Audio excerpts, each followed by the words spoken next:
Mechanic Rocky movie చూసాను. ఈ సినిమాని సెకండ్ హాఫ్ వేరే లెవెల్లో కాపాడింది భయ్య. ఫస్ట్ హాఫ్ ఉన్నంత ఫ్లాట్ అసలు అమ్మ బాబోయ్ దారుణంగా ఉండే. విశ్వక్సేన్ ఆల్రెడీ చెప్పాడు ఫ్లాట్ గా ఉంటది, కాకపోతే మరీ ఇంత యావరేజ్ గా ఉంటది అనుకున్నా. సెకండ్ హాఫ్ లో సినిమా వేరే లెవెల్ గేర్ షిఫ్ట్ అయింది. మనకి ట్రైలర్ చూసేస్తే అర్థమైపోతుంది అనమాట. గరాజ్ ఉంటది, ల్యాండ్ డిస్ప్యూట్, హీరో హీరోయిన్ శ్రద్ధ శ్రీనాథ్ వీళ్ళందరినీ చాలా బాగా సెట్ చేసి అనిపించింది. బట్ సినిమా చాలా ఫ్లాట్ గా వెళ్ళిపోయింది. ఫస్ట్ హాఫ్ లో సెటప్స్ పెడతారు కానీ అది చాలా సేపటి వరకు కూడా పెద్ద పే ఆఫ్ అనిపించదు. ముఖ్యంగా అనవసరమైన సాంగ్స్ వస్తా ఉంటాయి అనమాట. అనవసరంగా కొన్ని సీన్లు కుక్కినట్టు అనిపిస్తుంది అనమాట. దానివల్ల అరే ఏంట్రా బాబు కానీ అనే ఫీలింగ్ వస్తా ఉంటది. బట్ ప్రీ ఇంటర్వెల్ నుంచి సినిమా కాన్ఫ్లిక్ట్ బాగా పెట్టుకున్నట్టు అనిపించింది. ఇంట్రెస్ట్ అక్కడి నుంచి స్టార్ట్ అయింది నాకైతే మాత్రం.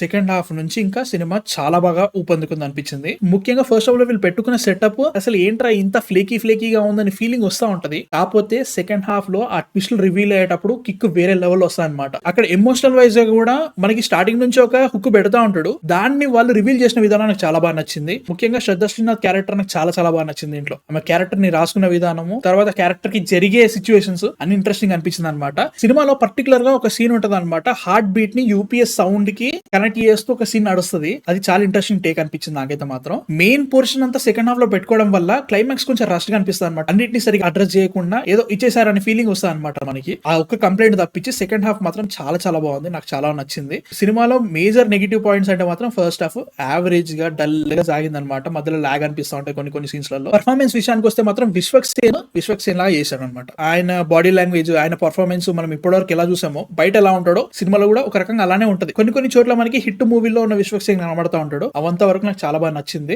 శ్రద్ధ Srinath was really good in this movie. ఆమెకు మంచి క్యారెక్టర్ పడింది, చాలా బాగా రాసుకున్నారు. ఆమె కూడా చాలా బాగా పర్ఫార్మ్ చేసింది. మీనాక్షి చౌదరి మీదనే నేను కొంచెం ఇఫీ ఉన్నా భయ్యా. ఎందుకంటే లైక్ ఈ 1 month లోనే ఆమెకి 3 సినిమాలు వచ్చాయి. ఆమె క్యారెక్టర్ అంత బాగా వెయిట్ ఇవ్వట్లేదు. She's trying her level best. కాకపోతే అంత వెయిట్ ఉండకపోవడం వల్ల ఇది కూడా ఓకే అనే ఫీలింగ్ వచ్చింది తప్ప పెద్దగా ఏమీ లేదనిపించింది అన్నట్టు. అండ్ ఆల్సో సునీల్ గారు ఆయనకి ఇచ్చిన రోల్ కి ఆయన బాగానే చేసిన అనిపించింది. సినిమాటోగ్రఫీ సినిమా నాకు బాగా నచ్చింది అన్నట్టు. ఒక అర్బన్ థ్రిల్లర్ లెక్క అనిపించింది అన్నట్టు. డ్రోన్ షాట్స్ కానీ వాటన్నిటిని చాలా బాగా పెట్టుకున్నారు. ఫైనాన్షియల్ డిస్ట్రిక్ట్ ని చాలా బాగా చూపించారు అనిపించింది నాకు కొన్ని షాట్స్ లో. మ్యూజిక్ కొంచెం లెట్ డౌన్ బై, ఎందుకంటే జేక్స్ బిజాయ్ సీన్స్ ని అంత బాగా ఎలివేట్ చేసినట్టు అనిపించలేదు అనమాట. మ్యూజిక్ వరకు నాకు కొంచెం డిసప్పాయింట్మెంట్ అనిపించింది. డల్ యావరేజ్ ఫస్ట్ హాఫ్ తో అండ్ ఎక్సలెంట్ సెకండ్ హాఫ్ తో సినిమా ఓకే అనిపించింది. So yeah, these are my thoughts on Mechanic Rocky. మీ థాట్స్ అని మీరు చూసారా, చూడాలనుకున్నారు కింద కామెంట్స్ లో చెప్పండి. అండ్ నెక్స్ట్ జీబ్రా మూవీ చూస్తున్నాను, దాని కూడా రివ్యూ చేస్తాను. సో ప్లీజ్ సబ్స్క్రైబ్ చేసుకోండి మన ఛానల్ కి. 50,000 దాటేసేద్దాం. నెక్స్ట్ వీడియోతో మళ్ళీ కలుస్తాం. Man of fiction signing off.